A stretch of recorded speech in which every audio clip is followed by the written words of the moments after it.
வணக்கம். ராஜராஜன் தர்பார்.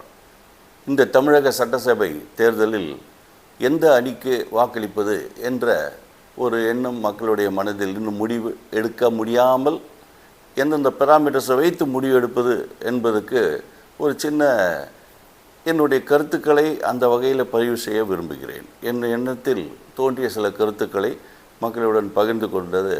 அதன் மூலம் அவர்கள் ஒரு நல்ல முடிவை எடுப்பதற்கு இது ஒரு வழிகாட்டியாக அமைந்தால் அது மகிழ்ச்சி. முதல்ல பார்த்தோன்னா ஒரு 5 பேராமீட்டர்ஸ் நம்ம முதல்ல எடுத்துக்கலாம். ஒன்று அடிப்படை வசதிகள். எந்தெந்த கட்சி எந்த அளவுக்கு செய்திருக்கிறார்கள். ஆண்ட கட்சி ஆளுங்கட்சி ரெண்டுமே வச்சுக்கலாம். டிஎம்கே ஏடிஎம்கே ரெண்டும். ஒன்று அடிப்படை வசதிகள், அதாவது சாலை, போக்குவரத்து, அதுக்கப்புறம் கல்வி, சுகாதாரம், இது போன்ற அடிப்படை வசதிகள், மின்சாரம், தடையில்லா மின்சாரம், இது எல்லாத்தையும் இந்த பேராமீட்டர்ஸில் இந்த வகையில் அரசு எந்த கட்சி எந்த அளவுக்கு செய்திருக்கிறது அதை பற்றி ஒன்று. இரண்டாவது வளர்ச்சி திட்டங்கள், புது தொழிற்பேட்டைகள், புது என்ன சொல்கிறது நகரங்கள், புது மின்சார திட்டங்கள், அதுக்கப்புறம் மேம்பாலங்கள், இந்த மாதிரி ஒரு வளர்ச்சி, நீர்த்தேக்கங்கள், அணைக்கட்டுகள், தடுப்பணைகள், புது சாலைகள், புறச்சாலைகள், புது கட்டடங்கள், இதையெல்லாம் போன்ற அந்த வளர்ச்சி சம்பந்தப்பட்ட திட்டங்களுக்கு அவங்களுடைய பங்கு எப்படி இருந்தது, 2 கட்சிகளுடைய பங்கு. அதுக்கப்புறம் மூன்றாவது பார்க்கணுன்னா நிர்வாக திறமை. அதாவது ஒன்று ஊழலற்ற நிர்வாகம்ன்றது ஒன்று. ரெண்டாவது திறமையான நிர்வாகம். அதாவது மக்கள் நல திட்டங்கள், உண்மையான மக்கள் நல திட்டங்கள், வளர்ச்சி திட்டங்கள், அதுக்கெல்லாம் சரியான வகையில் செயல்படுவது. அது சும்மானாலும் இலவசங்கள் மட்டும் கொடுத்து அதனால் மக்களை இருக்கிற நிதி நிலைமையை மோசமாக்குறது இல்லாமல் நிதி நிலைமை எந்த அளவுக்கு சீர் செய்யப்படுகிறது, கடன் சுமை எப்படி இருக்கிறது, எந்த ஆட்சியில் எப்படி, இது எல்லாத்தையும் பற்றி ஒரு மூன்றாவது அதை வச்சு பார்க்கலாம். நிர்வாக திறமை, ஓவரால் வளர்ச்சி, தமிழகத்துடைய வளர்ச்சி, அந்த நிர்வாகம், அதனால் வளர்ச்சி மூன்றாவது.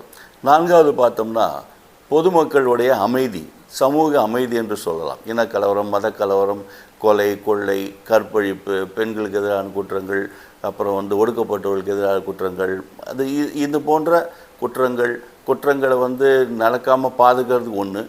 நடந்த குற்றங்கள் இதாக நடந்தால் உடனே ஆக்ஷன் எடுத்துருக்கிறாங்களா அந்த கவர்மெண்ட்டு, எந்த கவர்மெண்ட் எப்படிப்படுது, இது போல ஒரு சில அந்த மாதிரி ஒரு அந்த அடிப்படையில் நாலாவது வச்சுக்கலாம். அஞ்சாவது வாக்குறுதிகள். ஒரு கட்சிக்கு உள்ள வாக்குறுதிகள், அது என்ன நிறைவேற்றியது என்ன, நிறைவேற்றாத முடியாதது என்ன, அதுக்கப்புறம் அவங்களுடைய மாற்றம்னு சொல்லக்கூடியவர்கள் உண்மையிலே மாற்றம் கொண்டு வருவார்களா, அதுபோல் அப்புறம் இலவச திட்டங்கள், இது மாதிரிலாம் கொடுக்குறதுனால அதனால் எந்த அளவுக்கு நம்ம பாதிக்கப்படுகிறோம், இதெல்லாம் வைத்து அந்த வாக்குறுதிகள், அடிப்படை வாக்குறுதிகள், அறிவிப்புகள், இதை அடிப்படையில் அவங்களுடைய பெர்ஃபார்மன்ஸ் எப்படி இருந்தது என்றது வைத்து இந்த 5 பேராமீட்டர்ஸில் நம்ம ஒரு கட்சியை நம்ம பார்க்கலாம் என்று நினைக்கிறேன். அது என்னுடைய கணிப்பில் எப்படி இருந்ததுங்கிறத நான் சொல்கிறேன். நீங்கள் என்ன பண்ணணும், பத்திரிகை செய்திகளோ இதை மட்டும் பார்க்காமல் உங்களை சுற்றி இருக்கக்கூடிய சில விஷயங்கள், சாலைகள் ஆகட்டும், பாலங்கள் ஆகட்டும், தொழிற்சாலையாகட்டும், தொழிற்பேட்டைகள், குற்றங்கள், இது எல்லாம் உங்களை சுற்றி நடக்கிறது என்ன உண்மையிலே நடக்குது, அதை வைத்து நீங்கள் முடிவு செய்யுங்கள். அதுதான் என்னுடைய ஒரே ரிக்வெஸ்ட். அப்புறம் என்னோடய கணிப்பில் என்னங்கிறது மட்டும் நான் சொல்லிடுறேன். அது உங்களுடைய விருப்பம் ஏற்றுக்கொள்வதா இல்லையா என்பது. முதலில் அடிப்படை வசதிகள், அதை பார்த்தோம்னா சாலைகள், போக்குவரத்து, மின்சாரம், கல்வி, சுகாதாரம், இது எல்லாம் போன்றது. இது எல்லாத்துலேயுமே பார்க்கும்போது பார்த்தோம்னா திராவிட முன்னேற்ற கழகத்தோட அரசியல் ஆட்சியும் போது சிறப்பான எல்லா திட்டங்களும் செய்யப்பட்டதாக நன்றாக கண்கூடாக தெரிகிறது நம்மளுக்கு. இதில் சும்மானாலும் எதுவும் செய்யலைன்றது ஜென்ரலாக எதிர்கட்சிகள் குறை சொல்லி கொண்டிருந்தாலும் கம்பேர்ட் டு எர்லியர் ஆட்சியோட இந்த ஆட்சியில் இன்றைக்கி வேளச்சேரியோ சில பகுதிகளெலாம் எடுத்துக்கொண்டால் கூட வெள்ளம் வராமல் அந்த அளவுக்கு தடுப்பான நடவடிக்கைகள், கால்வாய்கள் தூர்வாரப்பட்டது, அதெல்லாம் மெயின்டெனன்ஸு, பொதுவுகள், சாலைகள், அருமையான சாலைகள் மற்ற எல்லா மாநிலங்களோட தமிழகத்தில் சாலைகள் கிராமப்புறத்திலிருந்து நகர்ப்புறங்கள் சாலைகள் அருமையாக இருக்கிறது. புது போக்குவரத்து, பஸ்ஸுகள், பொது பேருந்துகள், இதெல்லாம் நிறையா கொண்டு வந்துடப்பட்டிருக்காங்க. ஸோ இது போல் அடிப்படை வசதிகளை பொறுத்த வரைக்கும் திமுக ஆட்சியில் சிறப்பாக இருந்திருக்கிறது. ஆகவே அவங்களுக்கு அதாவது ஏடிஎம்கேவோட கம்பேர் பண்ணும்போது அவங்களுக்கு ஒரு 7 மார்க் ஒன்றுக்கு ஒரு மார்க் மாதிரி நம்ம கொடுப்போம். அப்படி பார்த்தோன்னா திமுகவுக்கு ஒரு 7 மார்க்கு, அண்ட் அதிமுகவுக்கு 5 மார்க் கொடுக்கலாம் இந்த வளர்ச்சி திட்டங்கள், இந்த அடிப்படை வசதிகளை பொறுத்த வரைக்கும். அதுக்கு அடுத்தது பார்த்தோன்னா வளர்ச்சி திட்டங்கள் எடுத்துக்கொண்டால் டெவலப்மெண்ட் ஒர்க்ஸ், அதாவது புது சாலைகள், புறவழி சாலைகள், புது கட்டடங்கள், இது போல் நீர்த்தேக்கங்கள், இதெல்லாம் சொன்னோம் இல்லையா. இதில் பார்த்தோன்னா கண்டிப்பாக வந்து திராவிட முன்னேற்ற கழகம் வந்து நிறைய வந்து புது வளர்ச்சி திட்டங்கள் கொண்டு வரலாம். ஃபார் எக்ஸாம்பிள் மெட்ரோ திட்டம் சென்னையில் கொண்டு வந்து, அது போல் போக்குவரத்து, நிறைய பேருந்து நிலையங்கள், அதுக்கப்புறம் வந்து மருத்துவமனைகள், புது மருத்துவமனைகள், நிறைய அந்த நீதிமன்ற கட்டடங்கள் எல்லாம் பார்க்கும்போது கலெக்டர் ஆஃபீஸ், நீதிமன்றங்கள் எல்லாமே வந்து மோஸ்ட்லி 60 to 70% வந்து டிஎம்கே ஆட்சியில் கட்டப்பட்டது தான் இன்றைக்கி வந்து தமிழகத்தில் இருக்கிறது. ஸோ அந்த வகையில் பார்க்கும்போது வளர்ச்சி திட்டங்கள், அதுவும் பார்த்தோம்னா இன்றைக்கி வந்து எல்லா விதத்துலேயும் வந்து ஓரளவுக்கு வளர்ச்சியை வந்து நம்மக்கிட்ட இருக்கிறோம். தொழிற்பேட்டைகள், டைடல் பார்க் பார்த்தா 33 டைடல் பார்க் வந்து தமிழ்நாடு ஃபுல்லாக கொண்டு வந்திருக்காங்க. ஆஸ் அகேன்ஸ்ட் இயர்லியர் 3 தான் இப்போ ஏடிஎம்கே ஆட்சியில். அந்த மாதிரி வளர்ச்சி திட்டங்கள் நிஜமாகவே வந்து டிஎம்கே வந்து நிறையா பண்ணியிருக்காங்க, வளர்ச்சி தொழிற்பேட்டைகள் இது எல்லாத்தையும். ஸோ வளர்ச்சி திட்டங்களை பொறுத்த வரைக்கும் அதே மாதிரி வந்து டிஎம்கேக்கு ஒரு 7-8 மார்க் கூட கொடுக்கலாம். அண்டு அதிமுகவுக்கு வந்து 4 மதிப்பெண்கள் கொடுக்கலாம் இதில் பொறுத்த வரைக்கும்.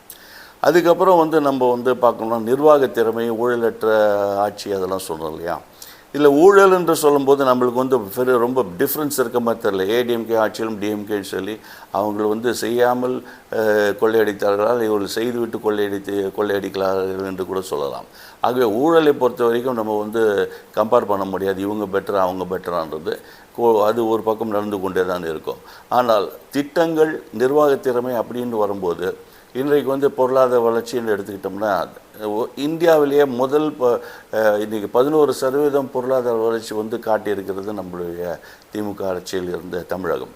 ஸோ இந்தியாவிலே சிறந்த ஒரு பொருளாதார வளர்ச்சிக்கான டேட்டா வந்து சென்ட்ரல் கவர்மெண்ட் கொடுத்த டேட்டா பிரகாரமே இருக்கிறது. அதுபோல் கல்வி, விவசாயம், உட்கட்டமைப்பு, புது தொழில்கள் தொடங்குது, இது எல்லா பேராமீட்டர்ஸ்லும் சரி முன்னாடி இருந்த அதிமுக ஆட்சியும் போது கிட்டத்தட்ட 10க்கு பின்னாடி தான் நம்ம இருந்தோம். வந்து இதில் 2021 போது இன்றைக்கு வந்து இது எல்லா பேராமீட்டர்ஸ்லையும் இந்தியாவிலேயே முதல் 3 இல்லை 3 இடங்கள் பக்கத்துலேயே நம்ம வந்து இருக்கிறோம். சில கல்வியெல்லாம் பார்க்கும்போது ஸ்மார்ட் கிளாஸஸ், அப்புறம் வந்து லேப்ஸ் இருக்குது, இதெல்லாம் பார்த்தா இந்தியாவிலேயே முதல் மாநிலமாக இன்றைக்கு தமிழகம் இருக்கிறது. ஸோ அப்படி பார்க்கும்போது நிஜமாகவே இந்த வந்து நிர்வாக திறமை வந்து திமுக இந்த காலத்தில் நல்லா தான் இருக்கிறது. இதில் முக்கியமாக கடன் அப்படின்றது ஒன்று வருது. அந்த கடனை பற்றி வந்து திமுக ஆட்சி மேலே சொல்லப்படக்கூடிய ஒரு பெரிய குறை என்னென்னா 10 லட்சம் ரூபாய் கடன் வந்து இன்றைக்கி வச்சுருக்காங்க, அதனால வந்து கடனால் ஆக்கி விட்டார்கள், இதெல்லாம் இன்க்ரீஸ் பண்ணியாச்சு, வீட்டு வரி இதெல்லாம் எழுதிடும். இன்றைக்கு வந்து இலவசங்கள் எப்போ வந்து கொடுக்க ஆரம்பிக்கிறார்களோ அப்போது வந்து நிஜமாகவே கவர்மெண்ட்டுக்கு வந்து காசு இருக்காது. டெஃபினட்டாக மற்ற வளர்ச்சி திட்டங்கள் இதுக்கும் வெளியில் வந்து கடன் வாங்கி தான் ஆக வேண்டும். ஆனால் இவர்கள் ஏடிஎம்கே மற்றவர்கள்லாம் இவர் மேலே சொல்கிற குறையை பார்க்கும்போது 10 லட்சம் ரூபாய் இவங்க கடன் வாங்கிட்டாங்க, அதுவும் அவங்க ஆட்சியில் எதுவுமே வாங்காத மாதிரி ஒரு ப்ரொஜெக்ஷன் பண்ணிகிட்டு இருக்காங்க. ஆனால் அது ஆக்சுவலாக உண்மை கிடையாது. 2016 போது ஏடிஎம்கே ஆட்சியிலே 2016 டோட்டல் கடன் பார்த்திங்கன்னா கிட்டத்தட்ட 2 லட்சம் கோடி. அதுக்கப்புறம் 2021 ஏடிஎம்கே ஆட்சி முடியும் போது கிட்டத்தட்ட 5 லட்சம் கோடி கடன், அதாவது 3 லட்சம் கோடி ரூபாயை வந்து கடன் வந்து ஏடிஎம்கே எடப்பாடியோட ஆட்சியில் வந்து அந்த சமயத்தில் வாங்கியிருக்காங்க. ஸோ இவங்க ஆட்சியில் 21லேருந்து இன்னும் 26 வரையும் கிட்டத்தட்ட 4-4.5 லட்சம் ரூபா கடன் வாங்கியிருக்காங்க. இன்றைக்கி மொத்தம் வந்து 9.5 to 10 லட்சம் பக்கத்தில் வருது இன்றைக்கி மொத்த கடன். ஆக அவங்களும் 3 லட்சம் ரூபாய் கடன் வாங்கி இவங்களும் 4 லட்சம் ரூபாய் கடன் வாங்கியிருக்காங்க 5 ஆண்டுகளில். ஸோ ரொம்ப பெரிய வித்தியாசம் கிடையாது. இவங்க தான் வாங்கின மாதிரியும் அவங்க வாங்காத மாதிரியும் சொல்கிற அர்த்தம் இல்லை. அதுவும் இதில் முக்கியமாக பார்த்தோன்னா ஏடிஎம்கே ஆட்சியில் வாங்கின அந்த கடனுக்கு வட்டி செலுத்துவதற்காகவே வந்து டிஎம்கே வந்து கடன் வாங்க வேண்டிய ஒரு சூழ்நிலையும் ஏற்பட்டது. நான் 5 லட்சம் கோடி ரூபாய் வந்து கடன் ஏடிஎம்கே ஆட்சி விலகும் போது 21 போது அதுக்கு வட்டியே வந்து கிட்டத்தட்ட பார்த்திங்கன்னா 40,000 கோடி மேலே வந்து வட்டியே 50,000 கோடி மேலே வந்து ஒரு வருஷத்துக்கு கட்ட வேண்டியிருக்கு. அதுக்கே 2 லட்சம் ரூபாய் கடன் வாங்க வேண்டியது, கடன் வாங்கி தான் வட்டியே கட்டியிருக்கிறாங்க, கடனுக்கு வந்த வட்டியை. ஸோ அந்த இவங்க வாங்கின திமுக வாங்கின 4 லட்சம் 5 லட்சம் கடனில் 2 லட்சம் ரூபாய்க்கு மேலே கடனுக்கு வந்து ஏற்கனவே வாங்கின கடனுக்கு வட்டி கட்டுவதற்காக வாங்கிய கடன் இதெல்லாம். ஸோ இதெல்லாம் வந்து பார்க்கும்போது வந்து கடனுங்கிறது ஒரு பெரிய இதாக எடுத்து வச்சு நம்ம வந்து நெகட்டிவாக சொல்ல முடியாது. ஏன்னா ஏடிஎம்கேயும் கடன் வாங்கியிருக்காங்க, இவங்களும் அது வாங்கியிருக்காங்க. இவங்க ஆட்சியிலையாவது டிஎம்கே ஆட்சியில் வாங்கின கடனுக்கு கண்கூடாக நம்மளுக்கு வந்து திட்டங்கள் கண்ணில் தெரியுது. நீங்கள் மெட்ரோ ரயிலிருந்து மற்ற எக்கத்தக்கமான திட்டங்கள் எல்லா இடத்துலையும் வந்து ஏற்படுத்தப்பட்டிருக்கிறது, தொழிற்பேட்டைக்கு துவங்கிலிருந்து எல்லாமே. ஸோ அந்த வகையில் வந்து கடனை மட்டும் வச்சு நம்ம வந்து இது பண்ண முடியாது, ஜட்ஜ் பண்ண முடியாது. ஆனால் இவங்க வந்து வாங்கின கடனுக்கு தகுந்தபடி இவர்கள் திட்டங்கள் கொண்டு வந்திருக்கிறார்கள் என்பது தான் உண்மை. ஸோ இந்த அது இவங்க வந்து இப்போ முக்கியமாக பார்த்தோன்னா இந்த இலவசங்களால் தான் இந்த கடனே வந்து அதிகமாக வருகிறது. அந்த இலவசங்கள் பார்க்கும்போது இன்றைக்கி எடப்பாடி வந்து என்ன பண்ணுறாரு, அடுத்த வாட்டி வரும்போது இத்தனை கடன் இருக்கிறது என்று திமுக மேலே குறை சொல்லிவிட்டு இவர் வந்து இதோட அதிகமான வந்து இலவசங்களை வந்து இப்போ அறிவிக்கிறார். 3 சிலிண்டர் 2000 ரூபாய் இது, அதுக்கப்புறம் பஸ்ஸில் வந்து ஆண்களுக்கும் இலவசம். இதையெல்லாம் வந்து நிறைவேற்றணுன்னா திரும்பி வந்து அகைன் கடன் வாங்காமல் யாரும் வந்து நிறைவேற்ற முடியாது. கடன் இது இலவசங்களுக்காக தான் இந்த கடனே வந்து இன்றைக்கு தமிழகத்தில் நடந்து கொண்டிருக்கிறது. ஸ்டாலின் ஆட்சியை வந்து குறை சொல்லும்போது இன்றைக்கி வந்து ஏடிஎம்கே வந்து இதே போல் ஒரு இலவசங்கள் அறிவித்தால் நிச்சயமாக இதோட அதிகமாக கடன் வந்து வாங்க வேண்டியிருக்கும். அதுவும் இன்றைக்கு விஜய் போன்றவர்கள்லாம் சொல்கிற பார்க்கும்போது இதை விட அதிகமான கடன் வந்து வாங்கி தான் அவங்களும் வந்து செய்ய முடியும். ஸோ இவங்கள மட்டும் கடன் வாங்கிட்டான்னு சொல்லிவிட்டு அவங்க இலவசங்களை அறிவிப்பதால் எந்த விதமான மாற்றமும் அதில் வரப்போகிறது கிடையாது. இதே மாதிரி பிரச்சனை தான் அதில் இருக்கும். ஸோ இன்றைக்கு வந்து வாங்கின கடனுக்கு சிறப்பான திட்டங்கள் திமுக கொண்டு வந்திருக்கிறது. ஆகவே நிர்வாக திறமையை பொறுத்த வரைக்கும் கிட்டத்தட்ட இவங்களுக்கு வந்து 7 மார்க் வந்து நம்ம டிஎம்கே கொடுக்கலாம், ஏடிஎம்கேக்கு வந்து 4 மதிப்பெண்கள். அவங்களுடைய நிர்வாக திறமை அந்த லாஸ்ட்டு 10 வருஷத்தில் அவங்க இருந்த அந்த ஆட்சியை பொறுத்த வரைக்கும். அதுக்கு அடுத்தது வந்து முக்கியமாக பார்க்கும்போது திமுக மேலே சொல்லப்படுகிறது வந்து சமூக அமைதி. அதுதான் நான் 4வது பாயிண்ட்டை சொல்கிறேன். சமூக அமைதி அப்படின்றது பொதுமக்கள் எந்த அளவுக்கு அமைதியாக வாழ்க்கையை நடத்துகிறார்கள். அதாவது வந்து ஜென்ரலாக ஒரு பீஸ்ஃபுல், அதாவது கொலை கொள்ளை கற்பழிப்பு அதெல்லாம் ஒரு பக்கம் அது போல் நடந்து கொண்டிருந்தாலும் அதை வந்து ஓரளவு கட்டுப்படுத்துவதற்காக அரசு வந்து என்ன நடவடிக்கை இருக்கிறது. இன்றைக்கு வந்து பார்த்தோன்னா ப்ரொஜெக்ஷன் பார்க்கும்போது எங்கே பார்த்தாலும் கொலை எங்கே பார்த்தாலும் கொள்ளை இருக்கிற மாதிரி ஒரு ப்ரொஜெக்ஷன் நியூஸ் பேப்பரில் ஒரு 4-5 வந்தாலும் அதை வந்து காட்டி எதிர்க்கட்சிகள் வந்து திமுக அரசு மேலே குறை சொல்லி கொண்டிருக்கிறது. பெண்களுக்கு பாதுகாப்பே இல்லை என்று இதை வைத்து தான் இவங்களுடைய பிரச்சாரம் இன்று நடந்து கொண்டிருக்கிறது. ஆனால் இன்றைக்கி உண்மையை பார்த்தோம்னா இந்தியாவிலே சிறப்பான பாதுகாப்பான, அதுவும் பெண்களுக்கு பாதுகாப்பான மாநிலம் என்று சொன்னால் அது வந்து தமிழகம்தான். அது எல்லாத்துக்கும் தெரியும். இன்றைக்கி வந்து ராத்திரி 10 மணிக்கு மேலே எத்தனை பெண்கள் வந்து ஐடி ஒர்க்குக்கெலாம் போகிறாங்க. அதை தவிர்த்து எவ்வளோ பேர் வந்து இன்றைக்கி வந்து 11 மணிக்கு மேலே எத்தனையோ பெண்கள் நம்ம பார்க்க முடியும். அவங்களுக்கு பல்வேறு காரணங்களாக வெளியில் போயிட்டு வராங்க. யாருக்கும் எந்த விதமான ஆபத்தும் கிடையாது. ஏதோ இங்கே ஒன்று அங்கே ஒன்றுமாக சில குற்றங்கள் நடந்து அதை வந்து அரசின் மேலே வந்து முழுவதாக ஒரு சமுதாயத்தில் நடக்கும் எல்லா குற்றங்களும் அரசு மேலே வந்து சொல்ல முடியாது. அப்பா மகனை வெட்டுறது, மகன் வந்து விவரப்பட்டது, கள்ளக்காதல் காரணத்துக்காக ஒருத்தர் வெட்டிக்கிறது, இந்த மாதிரி எல்லாம் குற்றங்கள் எல்லாத்துக்கும் வந்து சேர்த்து குற்றங்களை அதிகரித்து பெண்களுக்கு கற்பழிப்பு, போக்சோ, இது எல்லாம் வந்து சமூக சம்பந்தப்பட்டது, தனி நபர் சம்பந்தப்பட்டது. அவர்கள் வந்து சரியாக வந்து திருந்தி அவங்க நடக்க வேண்டும். போலீஸ் வந்து இதில் ரொம்ப ஒன்றும் பண்ண முடியாது. அதை வந்து மொத்தமாக அதை எடுத்து வந்து எங்கே பார்த்தாலும் ஒரே சண்டை மாதிரி சந்திச்சிருக்கிறது, சட்டம் ஒழுங்கு அதெல்லாம் சொல்ல முடியாது. நம்ம இதில் மதக்கலவரம், இனக்கலவரம், இதுதான் வந்து நம்ம வந்து சட்டம் ஒழுங்கு சரியில்லை என்று சொல்லலாம். ஆனால் அந்த மாதிரி எந்த விதமான கலவரமும் வந்து தமிழகத்தில் கிடையாது. ஜென்ரலாக ஒரு அமைதியான பூமி என்று தான் சொல்லலாம் மாநிலம். அதே போல் போதைப் பொருள் அதிகமாகிவிட்டது என்று சொல்லிக்கொள்கிறார். அதாவது பழைய ஆட்சியில் பார்த்தோன்னா போதை இருக்குல்லன்னு சொல்ல முடியாது. ஆனால் இவங்க யாரும் வந்து கண்டுபிடிக்கல. அவங்க போதை எடுத்துகிட்டு போனதெல்லாம் வச்சுருக்கவங்களே இவங்க எடுப்பதற்கான முயற்சியில் எடுக்கவில்லை. ஆகவே போதை குற்றங்கள் பார்த்தீங்கன்னா ரெஜிஸ்டரான கேசஸ்லாம் ரொம்ப கம்மியாக ரெஜிஸ்டர் இருக்கும். ஒரு 200 கேஸ் 300 கேஸ் இல்லை 1000 கேஸ்னு வச்சுக்கோங்க ஒரு எக்ஸாம்பிள். இன்றைக்கு வந்து ஒரு விழிப்புணர்வு கொண்டு வந்திருக்கிறது. அதுவும் டிஜிபி முதற்கொண்டு எல்லாரும் வந்து அதுக்கு ஒரு ஸ்பெஷல் ட்ரைவ் கொடுத்து அவேர்னஸ், ஸ்கூலு காலேஜஸ்லாம் அவேர்னஸை க்ரியேட் பண்ணி யாரெல்லாம் சுற்றி வந்து போதை விற்கிறாங்களோ அதெல்லாம் இன்ஃபர்மேஷன் கேதர் பண்ணி ஃபுல் ஃப்ளெஜ் ட்ரைவ் வந்து தமிழக போலீஸ் எடுத்தது. அந்த எடுத்தது காரணமாக எல்லா இடத்துலையும் போதைப் பொருட்கள் கைப்பற்றப்பட்டார்கள். ஆகவே குற்றங்களை கண்டுபிடித்தது தான் இவங்க. கண்டுபிடித்ததனால் குற்றங்கள் அதிகரித்து விட்டது என்று சொல்ல முடியாது. போன ஆட்சியில் நடந்த குற்றங்களை கண்டுக்காமல் விட்டதுனால போதைப் பொருளே இல்லாத மாதிரி ஒரு மாய தோற்றம் வந்து இருந்தது. அதை வைத்து அவங்களுக்கு போதையே கிடையாதுன்றது நம்ம எடுத்துக்க முடியாது. எல்லா இடத்துலையும் கஞ்சாலேருந்து எல்லாமே இருந்திருக்குது போன வாட்டியும். ஆனால் யாருமே அதை பிடிக்கல, கேஸை ரிஜிஸ்டர் பண்ணலாம். இன்றைக்கி வந்து அதை ரிஜிஸ்டர் பண்ணுறாங்க, பிடிச்சி போலீஸ் வந்து ரெஜிஸ்டர் பண்ணுறாங்க. போலீஸ் தானே பிடிச்சிருக்காங்க இவங்க எல்லாத்தையுமே. இத்தனை கஞ்சா கேஸ் இதுன்றதுலாம் ஆட்சியாளர்கள் எதிர்கட்சிகளாக பிடித்து கொடுத்தார்கள் இல்லை. இவங்க எல்லா கஞ்சா கேஸ் அதிகமாகிவிட்டது, போதைப் பொருள் அதிகமாகிவிட்டது, புழக்கம், இவர்கள் பிடிப்பட்டார், அவர்கள் பிடிப்பட்டால் வர செய்திகள் எல்லாமே போலீஸ் தான் இவங்களை போய் வந்து பிடிச்சிருக்குது. அதாவது போலீஸோட டிரைவ் காரணமாக இவர்களெல்லாம் பிடிக்கப்பட்டார்கள். இது வந்து போதையை அடக்குவதற்காக இவர்கள் கொண்டு வந்த ஒரு முயற்சி. அதனால நம்பர் ஆஃப் கேசஸ் ஜாஸ்தியாகும்.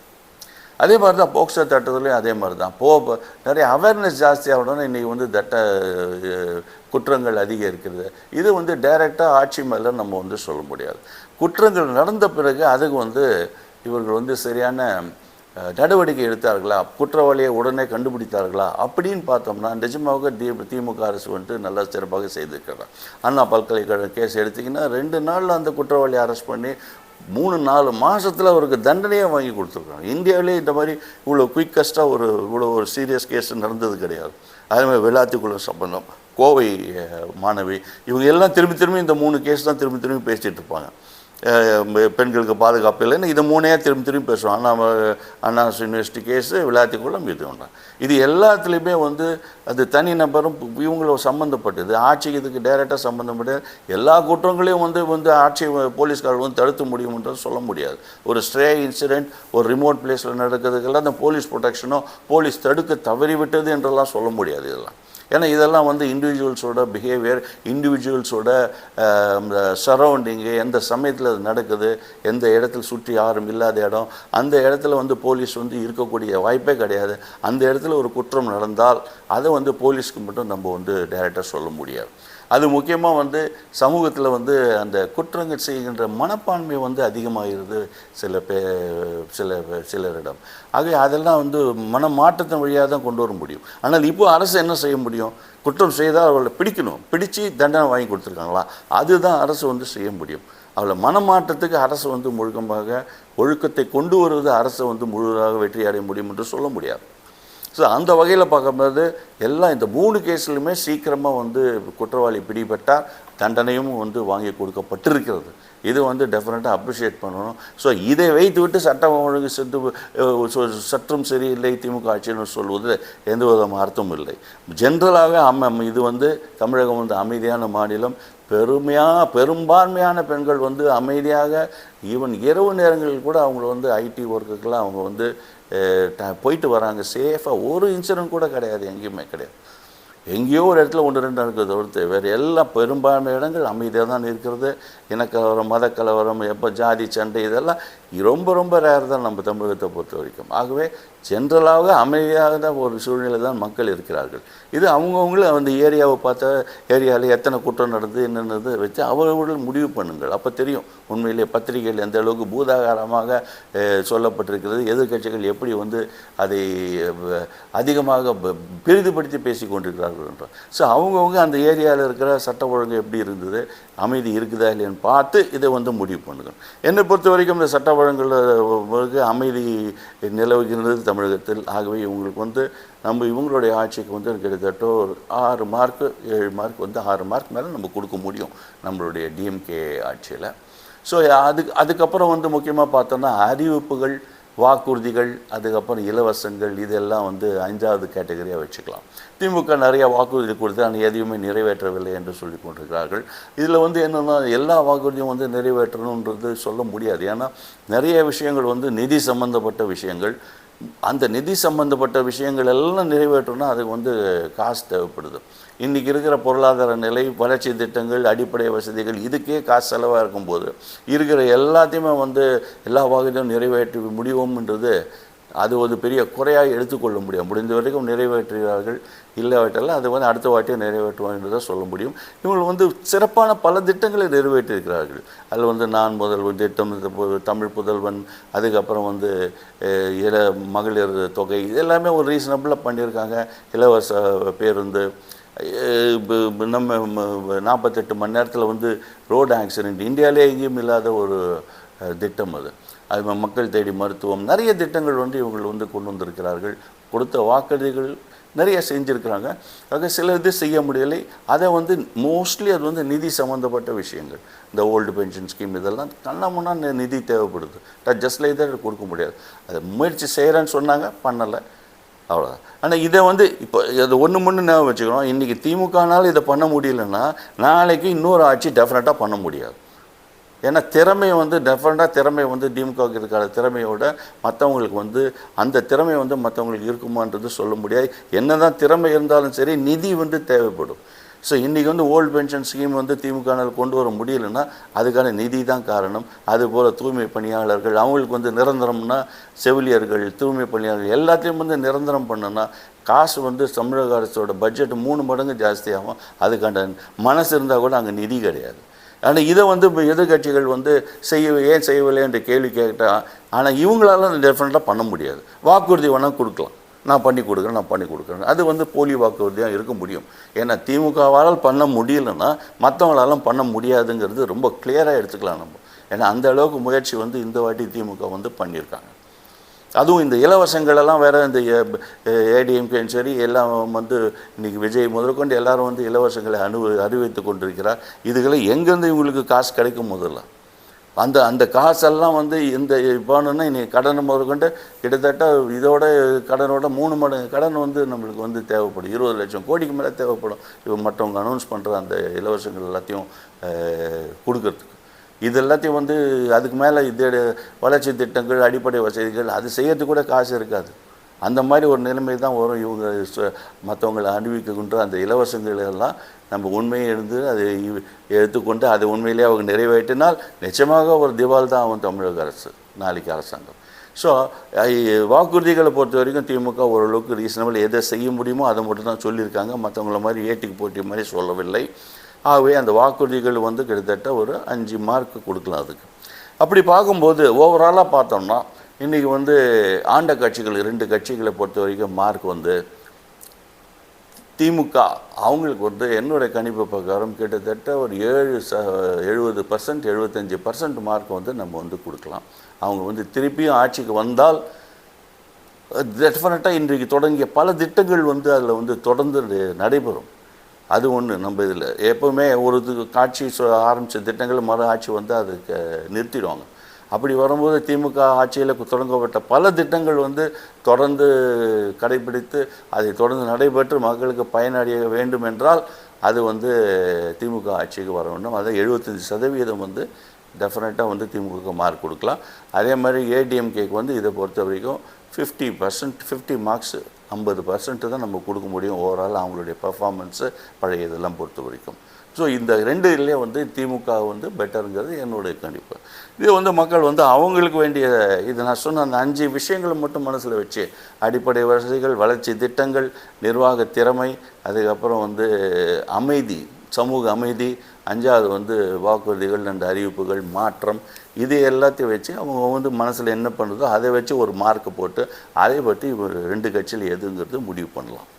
அதுக்கு அடுத்தது பார்த்தா புது கட்சிகள் 2 முக்கியமாக வந்திருக்கிற நம்ம வந்து பார்க்கணும்னா அவங்க இது வரைக்கும் ஆளவில்லை. அதனால் அவங்கள பற்றி டைரெக்டாக நம்ம வந்து சொல்ல முடியாது இவங்க செஞ்சாங்களா செய்யலான்னு. ஆனால் இவங்களோட இது வந்து மாற்றம் அப்படிங்கிற ஒரே ஒரு இதை மட்டும்தான் இவங்களுக்கு மட்டும் நம்ம கொடுக்க முடியும். அதாவது நாம் தமிழர் கட்சியும் சரி, தமிழக வெற்றி கழகம் என்பது பெற்றோம். இதில் வந்து மாற்றம் அப்படின்னு சொல்லும்போது பார்த்தோன்னா உண்மையிலேயே மாற்றம்னா எந்த விதத்தில் மாற்றம்ங்கிறது கொண்டு வராங்கன்றது தெரியணும். திரும்பி வந்து இப்போ தமிழக வெற்றி கழகம் பற்றி பார்த்தோம்னா மாற்றம்னு சொல்லிடுறாலே தவிர மற்றபடி இவங்க ஏடிஎம்கே டிஎம்கே என்ன வந்து வாக்குறுதிகள் அதே மாதிரி இலவசங்கள், அதே மாதிரி ஏமாற்று திட்டங்கள்னே சொல்லலாம் வாக்குறுதிகள், இது எல்லாத்தையும் திரும்பி வந்து இவங்க கொடுக்குறாங்க. திரும்பி கொடுத்து விட்டு நான் ஒரு மாற்றம் என்று சொல்கிறேன். எந்த வகையில் மாற்றம் என்றது எனக்கு புரியவில்லை. அதே போல் பார்த்தோம்னா நிற்கப்பட்ட வேட்பாளர்கள் வந்து புது வேட்பாளர்கள், புதுசாக நேர்மையான வேட்பாளர்கள் நிற்க வைக்கிறார்களா என்பதும் தெரியவில்லை தமிழக வெற்றி கழகத்தை பொறுத்த வரைக்கும். ஏன்னா அதிமுக ஆட்சியிலேருந்து அதிமுகலேருந்து வெளியில் வந்தவங்க இந்த மாதிரி நிறைய பேர் வந்து 100க்கும் மேற்பட்ட வெளிக்கட்சி மற்ற கட்சியை சேர்ந்தவர்கள் வந்து இங்கே வந்திருக்காங்க. அவங்க வந்து எப்படிப்பட்டவங்களும் கூட விஜய்க்கு முதற்கொண்டு சரியாக தெரியாது. அந்த அவங்களுடைய பேக்ரவுண்டு கூட ஸ்டடி பண்ணாமல் 2 நாள் முன்னாடி 2 வாரத்துக்கு முன்னாடி வந்தவங்க எல்லாத்தையும் கூட வந்து கட்சியில் வேட்பாளர் நிற்க வைத்திருக்கிறார்கள். ஆகவே அவர்கள் வந்து எந்த அளவுக்கு வந்து நேர்மையான இதுக்கு வந்து ஒத்துழைப்பார்கள் என்று தெரியாது. ஊழலற்ற ஆட்சியை விஜய் கொடுக்கிறார் என்பது ஒரு வாதத்தை ஏற்றுக்கொள்ளலாம். அவர் வந்து ஊழல் செய்ய போவதில்லை, அவருடைய நேர்மையை நம்ம வந்து பாராட்டலாம். ஆனால் கூட இருக்கிற 234 எம்எல்ஏஸாக நிற்கிறவங்க, அவங்களோட ரிலேட்டிவ்ஸு, இவங்க எல்லாம் வந்து ஊழல் செய்ய மாட்டார்கள் என்று விஜய் சொல்வதில் எந்த விதமான அது உத்தரவாதம் கொடுப்பதில் கூட எந்த அர்த்தம் இல்லை. ஆகவே இதை மட்டும் வைத்துக்கொண்டு ஒரு மாற்றம் என்று சொன்னால் அதில் வந்து எதுமான அர்த்தம் இருப்பதாக எனக்கு தெரியவில்லை. அதுக்கப்புறம் பார்த்தோன்னா நாம் தமிழர் கட்சி, அவரோட பார்த்தோம்னா ஒரு வித்தியாசமாக இருக்குது. மாற்றம் என்று சொன்னால் உண்மையிலே நாம் தமிழர் கட்சி சொல்கிறது தான் உண்மையிலே மாற்றமாக தெரிகிறது. அவர் க்ளீனாக சொல்கிறார், கல்வி சுகாதாரத்தை தவிர்த்து வேறு எதுக்கும் வந்து நான் இலவசம் கொடுக்க மாட்டேங்கிறார். அது நிற்க வச்சவங்க எல்லாருமே வந்து சோஷியல் கன்சர்ன் இருக்கிற ஒரு நேர்மையான எந்த விதமான குற்றமும் இல்லாத மக்கள் எல்லாம் நிற்க வச்சிருக்கிறார். பெண்களுக்கு 50% இது கொடுத்துட்றார். இந்த வகையில் பார்க்கும்போது நாம் தமிழர் கட்சியை விட சீமான் வந்து சொல்கிற விஷயங்கள் வந்து மாற்றத்துக்கு வழிவகுப்பதாக தெரிகிறது. ஆனால் அவர் தமிழ் தேசியம் அந்த மாதிரி ஒரு நெகட்டிவில் கொஞ்சம் சில பிரச்சாரங்கள் பண்ணும்போது மக்களிடம் அது வந்து ஒரு அவர்ஷன் தான் வருது, வழி அட்ராக்ஷன் வரலாம். நாம் தமிழர் கட்சியோடைய அப்ரோச்சில் தாவேக்காவுக்கு வந்து அட்ராக்ஷன் இருக்குது. ஆனால் இவர்கிட்ட வந்து சப்ஸ்டன்ஸ் வந்து சரியான சப்ஸ்டன்ஸ் இருக்கிற மாதிரி தெரியல. மாற்றத்துக்குரிய அந்த சப்ஸ்டன்ஸே கிடையாது. ஒரே ஒரு வாக்குறுதி மட்டும் சொல்கிறார் வழியே, மற்றபடி அவங்களோட கூட இருக்கிறவங்கள இதுக்கு வந்து கண்டியூசிவாக இருப்பதாக அவனுக்கு தெரியவில்லை. மாற்றத்துக்கு வழிவகுப்பதாகவும் தெரியலையே அவருடைய அனௌன்ஸ்மெண்ட்ஸ் எதுவுமே. எல்லாமே இவங்க சொல்கிறது அப்படியே இருமொழி கொள்கை, அப்படியே இவங்களுடைய இலவசம், எல்லாமே வந்து திராவிட கட்சிகள் என்ன சொல்கிறதோ அதை அப்படியே செய்துவிட்டு மாற்றத்தை நான் கொடுப்பேன் என்று சொல்கிறது அர்த்தமில்லை. ஊழலற்ற ஆட்சி மட்டும் ஒரு பெரிய மாற்றம் என்று இவர் மட்டும் சொல்லினால் அதை வச்சு உடனே நம்ப முடியாது. ஏன்னா ஊழல்ங்கிறது பெரிய விஷயம். அது நான் சொன்ன மாதிரி அந்த எம்எல்ஏஸ் அவங்களோட ரிலேட்டிவ்லாம் சேர்ந்து வருது அது ஊழல்ங்கிறது. அதுக்கெல்லாம் இவர் வந்து ஒரு உத்தரவாதம்ன்றது அதை மட்டும் பேஸ் பண்ணி ஒரு மாற்றத்துக்கு கொண்டு வருவதுக்கு எந்த வித மாற்றமும் நிச்சயமாக வரப்போகிறதில்லை. மாற்றம் என்று நினைத்தால் நாம் தமிழர் கட்சி அவர் வந்து நிஜமாகவே கல்வி என்று சுகாதாரத்தை தவிர்த்து வேறு எதுக்கும் இலவசத்துக்கு இலவசம் சொல்கிறார். அது உண்மையிலே ஒரு மாற்றமானது. விவசாயத்துக்கு வந்து நல்ல ஃபோக்கஸ் கொடுக்குறேன்னு சொல்கிறார். இது எல்லாம் வந்து மாற்றம் என்று நினைத்தால் டெஃபினட்டாக நாம் தமிழர் கட்சி வந்து உண்மையிலே மாற்றத்தை நோக்கி இருக்கிறது. ஆனால் அந்த அளவுக்கு வந்து தமிழக வெற்றி கழகம் இல்லை. மாற்றம் என்று சொல்ல முடியாது. விஜய்க்காக வேணால் ஓட்டு போடுவாங்க, அவ்வளோதான். மாற்றத்துக்காக கிடையாது. அதாவது இது வரைக்கும் நான் வந்து இந்த கட்சிக்கு போட்டேன் அந்த கட்சிக்கு போட்டேன், இன்றைக்கி மூணாவது ஒரு கட்சிக்கு போட போகிறேன். அதாவது மக்கள் வந்து மாறி வேணால் போட போகிறாங்களோ ஒழிய மாற்றத்தை அந்த மூணாவது கட்சி கொடுக்குமா அப்படின்றத கூட என்ன இல்லாமல் அப்படிப்பட்டவர்கள் தான் விஜய்க்கு போடுவதாக தெரிகிறது எனக்கு. ஆனால் மாற்றம் வேண்டும் என்றால் மூணாவது கட்சி உண்மையிலேயே மாற்றத்துக்கு தகுந்தபடி நடந்து கொள்ளும். இல்லாட்டி இந்த ரெண்டுத்துக்கு பதில் மூணாவது அப்படிங்கிற ஒரு மாதிரி தான் போடுவாங்க வழிய மாற்றத்துக்காக போட்ட மாதிரி அந்த வராது. ஆகவே என்னை பொறுத்த வரைக்கும் நான் வந்து க்ளீனாக என்னோடய கணிப்பை பார்க்கும்போது 2 ஆண்ட கட்சிகள் பார்க்கும்போது மக்கள் வேணுமென்றால் அடிப்படை வசதிகள், வளர்ச்சி திட்டங்கள், ஓவராலாக பர்ஃபார்மன்ஸ் தமிழகத்தை பொருளாதார நிலையம் வந்து இன்றைக்கி இந்தியாவிலேயே முதல் மாநிலமாக கொண்டு வந்திருக்கிறது. எல்லா பேராமீட்டர்ஸ்லையும் கல்வி, விவசாயம், தொழில் துவங்குதல், தொழில் முனைவர், புது தொழில்கள், அதுக்கப்புறம் பெண்களுக்காக வேண்டிய இது நிலைமை, அதுக்கப்புறம் எம்ப்ளாயீஸு, அதுக்கப்புறம் வந்து எல்லா விதமான பேராமீட்டர்ஸ்லையும் நீங்கள் வந்து பார்த்திங்கன்னா தமிழகம் வந்து இன்றைக்கி இந்தியாவிலேயே முதல் 2-3 மாநிலத்தில் நிற்கிறது. ஸோ அது வந்து அந்த கிரெடிட் வந்து should go to Stalin DMK. ஆகவே ஆண்ட கட்சிகளில் பார்த்தால் திமுகவுக்கு வாக்களிப்பதுங்கிறது அந்த ஆட்சி திரும்பி அமைந்தால் நன்றதாக இருக்கும். அதே போல் மாற்றம் வேண்டும் என்று நினைத்தால் நாம் தமிழர் கட்சிக்கு வந்து வாய்ப்பு கொடுத்தால் அது வந்து ஓரளவுக்கு மாற்றத்தை நோக்கி செல்வதற்கு வழிவகுக்கும் என்பது என்னுடைய கருத்து. இது வந்து என்னுடைய கருத்து தான் சொல்லியிருக்கேன். மக்கள் அவங்களுக்கு வந்து மனசில் என்ன தோன்றுதோ, அவங்கள சுற்றி என்ன நடக்குதோ அதை நினைத்து கொண்டு மனதில் என்ன நான் சொன்ன மாதிரி 5 பேராமீட்டர்ஸில் அவங்க மார்க்கை போட்டு யாருக்கு வந்து ஓட்டு போடணும்னு நினைக்கிறோங்களோ அது ஓட்டு போடுங்க. அந்த கட்சி வளரட்டும். இதுதான் ஜனநாயக நாடு. ஓகே, கருத்து மட்டும்தான் சொல்லுவோம். கருத்து திணிப்பு அல்ல, கருத்து பகிர்வு. முடிவு உங்கள் கையில். நன்றி, வணக்கம். ராஜராஜன் வாசன், இந்திய மறுமலர்ச்சி இயக்கம்.